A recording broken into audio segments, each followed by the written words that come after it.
Mhm. Um, in the past, it was the Cosa Nostra that we used to hear about mostly. It was the Sicilian mafia that was considered the most powerful of the Italian ones. But today, as reported by the Italian Directorate Against Mafia, it is the 'Ndrangheta that is the most powerful. It has approximately, according to them, I believe, 10,000 members and tens of thousands more associates, and are to be involved in all of Europe. Is this, in your opinion, also the case? Yes, indeed, it's the case, and that has to do with the different structure of the 'Ndrangheta compared to Cosa Nostra. After the massacre in Palermo, many members of the Cosa Nostra, of the Sicilian Mafia, decided to turn as informant. If you compare the number of people that are now in the witness protection program in Italy, the number of the Sicilian Mafia, if you compare that number with the number with the informant in the Calabrian Mafia, you see that the rate is 1 to 20. It's very difficult to find informant in the Calabrian Mafia because if someone decides to collaborate with the authority, has to betray his own blood, and that's unthinkable for those people. And practically, the Calabrian Mafia doesn't have any informant, so it's more credible on the international level, show more credibility, has a great network, often based on blood links. So there is relatives of some boss that are living in many countries and work like a network.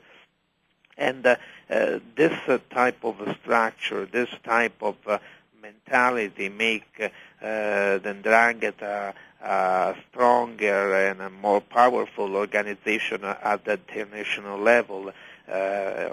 Investigation show that the Calabrian Mafia has a direct link with the producer of cocaine in South America, and particularly in Colombia.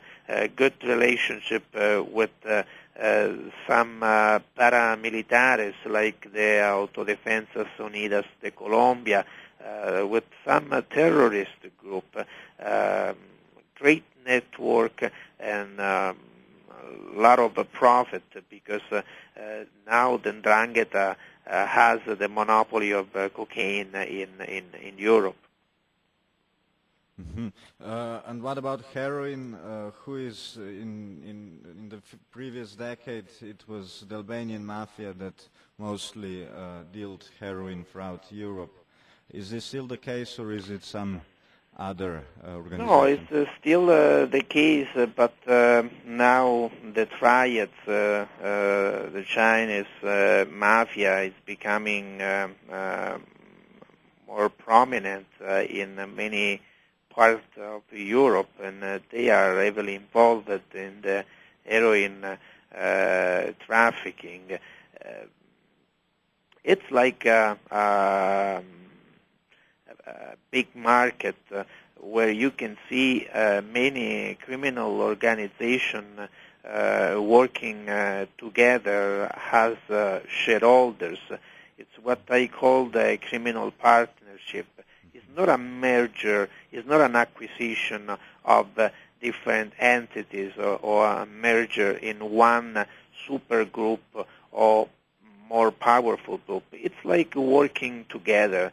For example, the 'Ndrangheta is using some know-how of the Albanians in the smuggling of immigrants, and in return offer the opportunity to the Albanian gang to control prostitution in Calabria. So it's those type of exchange of know-how, exchange of resource the idea of working together instead to fight, because it's of course more profitable. This is what made the 'Ndrangheta the powerful organization that there is now. The fact that in the 80s many families create some kind of cartel, and this cartel were able to buy a large quantity of cocaine and then distribute to Europe all over the place. So the idea to put together resources and expertise is make those criminal organizations stronger and more powerful. Mm-hmm.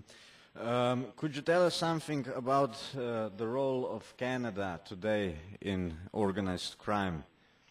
It's a very weak role in the sense that Canada has a tendency to make deals with the criminal, in the sense that the trend is to bargaining down the sentence in order to avoid the cost of the long trial.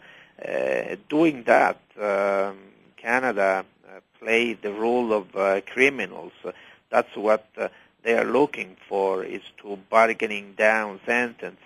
Instead, in many other countries, for example, like in the United States, there is the mandatory prison terms, where 30 years means 30 years. And that's a good way to deal with the criminal, especially if then you try to seize and confiscate the proceeds of crime.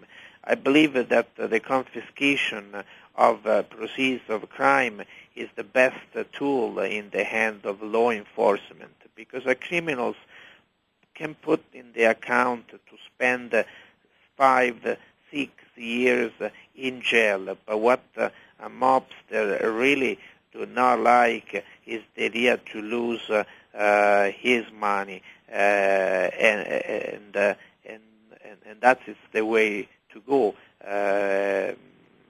to tackle the proceeds of a crime, and try to take the profit out of the crime.